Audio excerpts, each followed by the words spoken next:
Pulling out the coupe at the lot. Told him fuck 12, fuck SWAT. Busting all the bells out the box. Hi guys, today I'm gonna speak about abs. First, I'm gonna answer some of the most common questions I've been getting about abs, and then I'm gonna show you how do I personally train my abs. Let's get it started.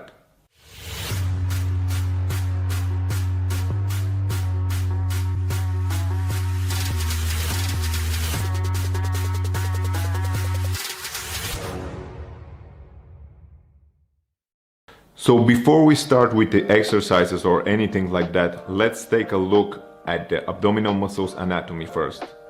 The abdominal muscles consist of rectus abdominis muscle, or the so-called six-pack, and the external abdominal oblique muscles, which we call the obliques. So there are also a couple of internal abdominal muscles which are under the abs and under the obliques, but since they don't play a big role in making your abs visible, we are not gonna take a look at them.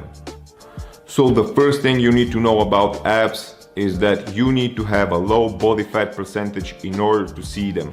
It doesn't matter how hard do you train in the gym, and it doesn't matter what kind of exercises do you do in the gym.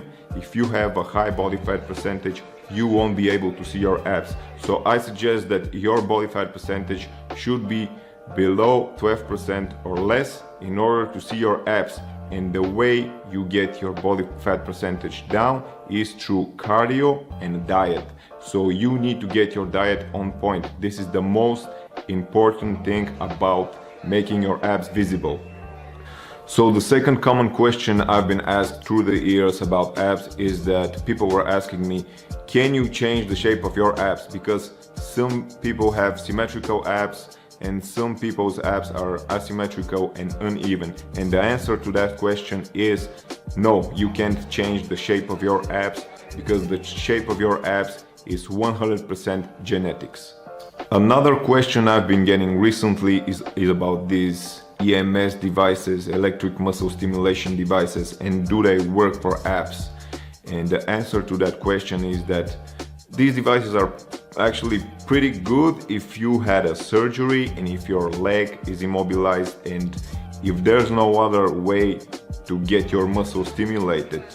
And they are actually pretty good for recovery. I have one at home and I use it after surgery or after injury, and if I can't move my leg or something like that. But for the abs, they don't do anything more than just tone your muscles, so don't depend on them. They won't do anything to your abdominal muscles and they won't help you to make your abs visible. So another question I've been getting from people that already have a low body fat percentage, but they just want to make their abs pop and they want to make their abs grow and they want to make them thicker. They ask me, is that possible? And the answer is yes, this is possible.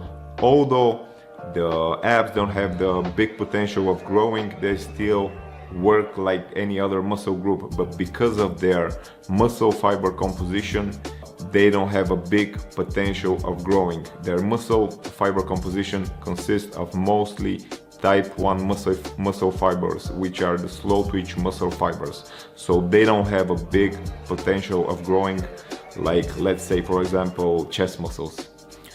So the way you train your abs is actually not much different than any other muscle group in your body. You should train them with progressive overload.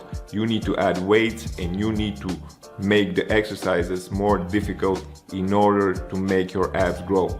There are two things you need to consider about that. And the first thing is about the weight. You don't have to add too much weight, because if you add too much weight, your hip flexor starts doing the work and not your abdominal muscles. I suggest that you don't need more than one plate of 20 kilograms. So don't add too much weight. The second thing is about the recovery period. A lot of people train the abs every day, and I don't think this is a good option because as every other muscle, they still need a time to recover. Although you can train them a bit more often than the other muscles, they still need a time to recover. So the best option for me is to train them every other day. So for me, one typical abs workout consists of 3 exercises for the abs and 2 exercises for the obliques. When it comes to the reps, I always say that abs should be trained till failure. And when I say that, a lot of people are getting confused, so I'm gonna make things clear for you. For me, failure comes somewhere between 20 and 30 reps. So if you can do a lot more than 30 reps, you need to add a bit more weight, or you need to make a different variation of the exercises so you make them a bit more difficult. So the way I'm training my abs is very intense, but it's actually made of very basic exercises. I still believe that basic exercises are the best for abs.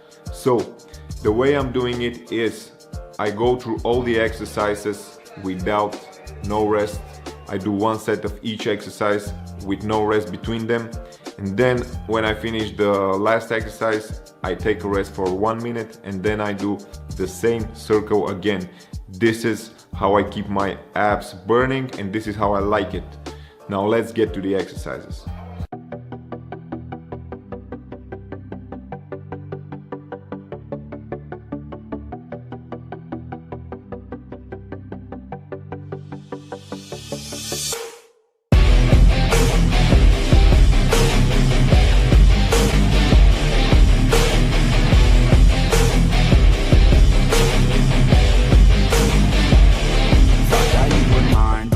Some different plans, it's broken by design, and I left all of my friends. I wish that I was fine, but the pain, it never ends. It's never summertime, winter always pulls me in, and I feel so lost, and I feel so down. No, this pain won't stop, with my face up on the ground, and I wish I could drop, and just make myself drown, in the life that is not, yeah, you always let me.